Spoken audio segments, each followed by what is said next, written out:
क्या बोलते हैं? भौतिक एवं रासायनिक परिवर्तन। भौतिक परिवर्तन और रासायनिक परिवर्तन। भौतिक परिवर्तन में क्या होता है? पदार्थ की आकृति बदल जाती है और नया पदार्थ नहीं बनता है। रासायनिक परिवर्तन में पदार्थ का गुण और उसकी आकृति सब कुछ बदल के एक नया पदार्थ बनता है। तो उदाहरण के रूप में बात करें तो पहला जो है मोम का पिघलना, ये क्या है? भौतिक परिवर्तन। इसी प्रकार से मोमबत्ती का जलना क्या है? रासायनिक परिवर्तन। नंबर 2 पे लिखते हैं कागज का मोड़ना, ये क्या है? भौतिक परिवर्तन। और कागज का जलना क्या है? कागज का जलना, ये क्या है? अगला देखते हैं। अगला उदाहरण है नंबर 3। नंबर 3 हम क्या करते हैं? लोहे का गर्म होना या लोहे का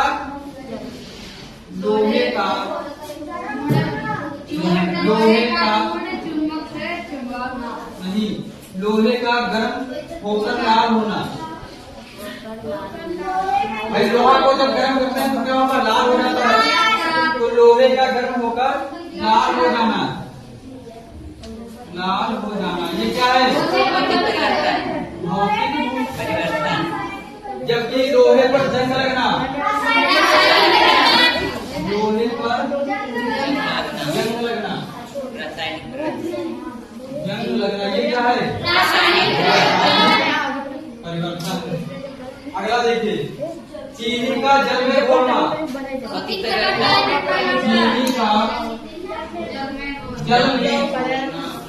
चीनी का जल में घोलना, ये क्या है? घोलना। चीनी का जल में घोलना क्या है? भौतिक परिवर्तन। और चीनी को गर्म करना, चीनी को गर्म करना, ये क्या है? तो ये सारे क्या है? भौतिक परिवर्तन है। और इधर के जितने उदाहरण लिखे ये क्या है? रासायनिक परिवर्तन। बंद कर लेते। तो क्या बन जाएगा भाई? चीनी को इसमें घोल देंगे तो क्या हो जाएगा? भौतिक परिवर्तन हो जाएगा। क्योंकि चीनी को अगर इसको गर्म करेंगे तो पानी वाष्प बनकर उठ जाएगा और फिर से चीनी आपको मिल जाएगी। लेकिन हम बात करेंगे किसकी? क्रिस्टलीकरण की क्या होता है। तो क्रिस्टलीकरण में क्या होता है? जैसे इस प्रकार से हमने चीनी को जल में घोल लिया। अब इसी चीनी को क्या करेंगे? एक स्टेपुला या स्टेन लाओ, एक पेन को पुराना दिया। तो इस प्रकार से चीनी को क्या करते हैं? इसमें हम घोल लेते हैं। जैसे चीनी है, थोड़ा सा पानी को कर लेते हैं, थोड़ा बंद। तो इस तरीके से चीनी को क्या करेंगे? इसमें घोल लेंगे। तो चीनी का क्या बन जाएगा? विलयन। चीनी का क्या बन जाएगा? विलयन। और जिसको हम लोग क्या बोलते हैं? शरबत भी बोलते हैं। तोताराम समझ में आ रहा है? हाँ। तो इस प्रकार से क्या बन जाएगा? विलयन। अब इसी विलयन को हम क्या करते हैं? सुखाएंगे। अगर इसी विलयन को हम सुखा लेते हैं और सुखाएंगे तो हमको चीनी के क्या मिलेंगे? क्रिस्टल। चीनी के क्या मिलेंगे? क्रिस्टल। तो इसी क्रिया को क्या बोलते हैं? इसी क्रिया को बोलते हैं क्रिस्टलीकरण। तो अगला हमारा टॉपिक है क्रिस्टलीकरण। थोड़ा बहुत टॉपिक का नाम है क्रिस्टलीकरण। क्रिस्टलीकरण। तो क्रिस्टलीकरण क्या होता है? जैसे जब हम किसी विलयन को किसी पदार्थ के जैसे विलयन है और इस विलयन को क्या करेंगे? सुखाएंगे। और इस विलयन को जब सुखाएंगे तो यहाँ पे जो चीनी घुली हुई है यानी पूरी तरीके से क्या शरबत है, तो इसको जब सुखाएंगे तो इसमें चीनी के क्या मिलेंगे? क्रिस्टल। चीनी के क्या मिलेंगे? क्रिस्टल मिलेंगे। तो इसी क्रिया को हम बोलते हैं क्रिस्टलीकरण। यानी किसी विलयन को अगर हम उसको गर्म करेंगे तो जितना भी जल होता है वो सूख जाता है और हमको क्या मिलता है? क्रिस्टल मिलता है किसी चीज खींचते हैं तो इस क्रिया को बोलते हैं क्रिस्टलीकरण। जैसे आप लोगों ने देखा होगा, जब आप समुद्र से नमक बनाते हैं, समुद्र से नमक बनना, ये क्या है? क्रिस्टलीकरण। समुद्र से नमक बनना, तो समुद्र से नमक बनना क्या है? क्रिस्टलीकरण है। क्योंकि वहां पे देखिए पानी में क्या है? नमक घुला। ये चीनी स्रोत। समुद्र से नमक बनना क्या है? क्रिस्टलीकरण है।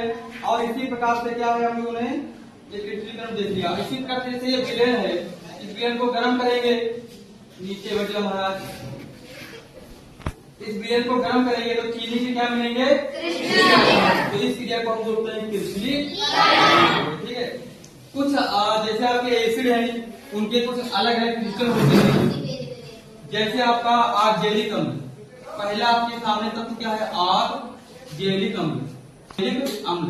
ये आपको कैसे मिलता है? क्रिस्टल के रूप में मिलता है। तो इसके क्रिस्टल की आकृति कैसी होती है? सुई की आकृति होती है। कैसी होती है? सुई देखा तुमने? सुई की आकृति होती है। किसकी? आर्जेलिक अम्ल कैसा दिखता है? जो चीनी है, जैसे ये हमारे सामने क्या है? चीनी। तो ये आपको देखिए ठोस दिख रही है और ये आपके घन के आकार की है। कैसी है? घन के आकार की है। तो इसी प्रकार से जो हमारा आर्जेलिक एसिड होता है, ये आपको कैसा दिखता है? सुई के आकार का, नुकीला दिखता है। ठीक है। अगला है टार्टेरिक अम्ल। आप लोगों ने देखा होगा टार्टेरिक अम्ल कैसा होता है? ये मकड़ी के जाले के आकार का होता है। जैसे मकड़ी जाला इस प्रकार से घन के आकार का बनाती है, इसी प्रकार से टार्टेरिक अम्ल कैसा होता है? मकड़ी के जाले जैसा होता है। मकड़ी के जाले जैसा, जैसे मकड़ी जाल बनाती है, इस तरीके से होता है, जाले जैसा। और एक हमारे सामने और है साइट्रिक अम्ल। तो साइट्रिक अम्ल ये कैसा दिखता है? साइट्रिक अम्ल दिखता है तारे की आकृति का। ये आपको दिखता है तारे की आकृति का, तारे की आकृति का। ठीक है। तो इस प्रकार से हम लोगों ने क्या पढ़ा? क्रिस्टलीकरण। तो क्रिस्टलीकरण में क्या होता है? क्रिस्टलीकरण में क्या होता है? कोई बताएगा? क्रिस्टलीकरण में यही तो पढ़ा कि विलयन से गर्म करने पर विलयन से क्रिस्टल प्राप्त करना क्या है? क्या बोलोगे? विलयन को गर्म करने पर किसी पदार्थ के शुद्ध क्रिस्टल बनना क्या है? सब लोग बोलेंगे। ठीक है। किसी विलयन को गर्म करने पर उसके क्रिस्टल प्राप्त करना क्रिस्टलीकरण कहलाता है। क्या कहलाता है? क्रिस्टलीकरण कहलाता है। जैसे ये विलयन है, ये क्या है? ये क्या है? विलयन है, शरबत है। इसको अगर गर्म करेंगे तो चीनी के क्या मिलेंगे? शुद्ध क्रिस्टल मिलेंगे। क्या मिलेंगे? क्रिस्टल मिलेंगे। तो ये क्रिया क्या कहलाएगी? और कुछ तत्वों, जैसा आप लोगों ने देखा होगा, जब समुद्र से नमक बनाते हैं तो समुद्र का पानी कैसा होता है? खारा। उसको सुखा लेते हैं, क्यारी बना लेते हैं, और सुखाने के बाद में पानी चला जाता है और नमक के क्या मिलते हैं? क्रिस्टल मिलते हैं। तो ये क्रिया क्या कहलाती है? क्रिस्टलीकरण। इसी प्रकार से आप लोगों ने कुछ जो आपके एसिड है, जैसे आर्जेलिक अम्ल है, ये सुई के आकृति का होता है। टार्टेरिक अम्ल है, ये मकड़ी के जाले जैसा आपको दिखता है। साइट्रिक अम्ल है, ये साइट्रिक अम्ल दिखता है। तो इस प्रकार से हम लोगों ने क्या पढ़ा? क्रिस्टलीकरण।